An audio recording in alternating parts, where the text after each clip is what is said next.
Un cadre mouvementé. Ici, à Châteaurouge, dans le 18e arrondissement de Paris, la diaspora africaine représente 80% de la population.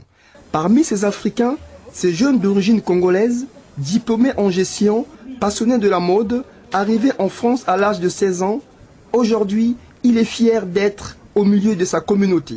Châteaurouge, c'est le lieu où l'Afrique se retrouve. Et là où l'Afrique se retrouve, il y a forcément l'élégance. Et Conivos, en s'installant ici, a fait le bon choix. Parce qu'ici, on trouve les gens qui me ressemblent et qui ressemblent à l'Afrique que j'aime. Situé rue de Panama dans ce quartier africain, son établissement fait preuve d'une élégance hors du commun. La majorité de ses clients viennent principalement de l'Afrique subsaharienne. Plus de 60% sont congolais de Brazzaville et de Kinshasa. Ici, l'observation des règles dans l'habillement détermine la finesse d'une personne élégante. Il y a l'habillement, il y a aussi des codes.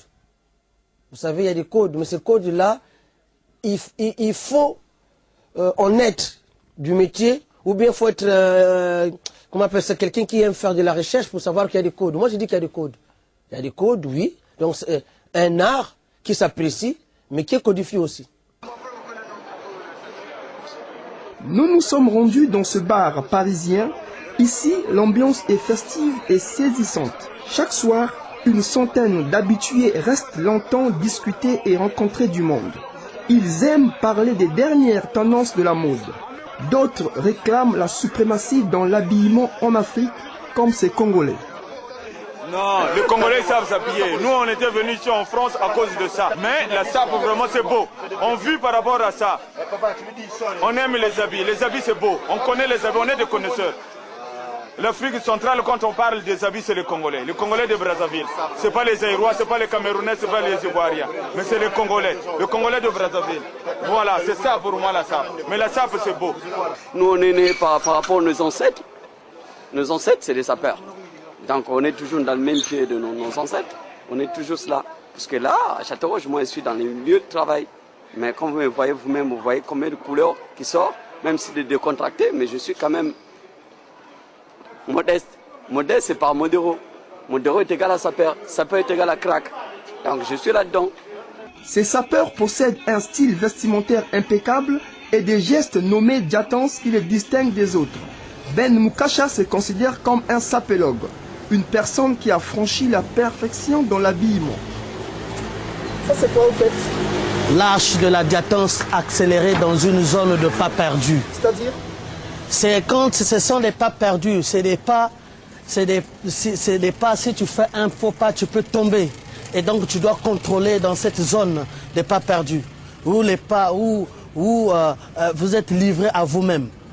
Donc il va falloir marcher dans cette zone pour prouver que vous êtes un sapélogue. Ambiance plutôt calme dans ce restaurant franco-congolais. C'est là que naquit l'idéologie de la sapologie, science qui étudie la sape, savoir s'habiller. Fervent du dandysme français, doctrine de l'élégance et de l'originalité née au 19e siècle, ce jeune Congolais à l'allure précieuse et fashion donne ici les similitudes entre la sapologie et les dandysmes. Le dandy de l'époque est le sapeur d'aujourd'hui. Et un sapélogue, c'est le sapeur, c'est devenu très expérimenté qui passe de sapeur à sapélogue. Donc c'est celui qui est à l'ultime perfection.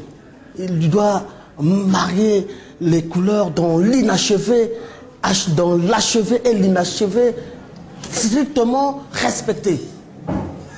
Et donc c'est là où la sape devient de l'art.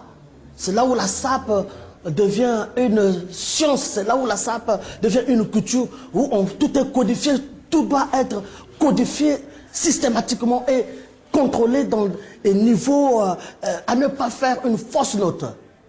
Lui, c'est un gentleman de luxe. Il détient un titre honorifique, alluré. Il a deux facettes, celui de la frime et du glamour, ce qui caractérise une personne élégante dans leur entourage. Je me dirais jamais que je serai un grand sapeur. J'essaie un peu de me débrouiller. Parce que chez les Congolais, il n'y a pas un grand sapeur. On est à égalité. Celui qui va se prendre comme quoi qu'il est le grand sapeur, il sera le premier taureau maintenant. Il n'y a pas un roi. C'est le roi et les Français, quand ils avaient encore les yeux fermés, qu'ils ont donné un peu ce petit titre, c'était Djoubala.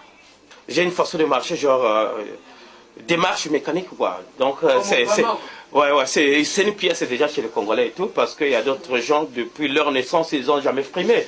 Moi, c'est la frime. Mais quand le jour apparaît sur Paris, on souhaite apporter des idées nouvelles dans ce courant de mode. Est-ce qu'on peut se valoriser sans, par exemple, avoir des facultés intellectuelles? Ça, je me pose des questions.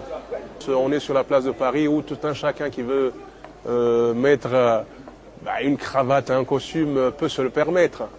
Mais ça ne suffit pas, il faut qu'il y ait un apport, il faut qu'il y ait un plus dans ce mouvement-là.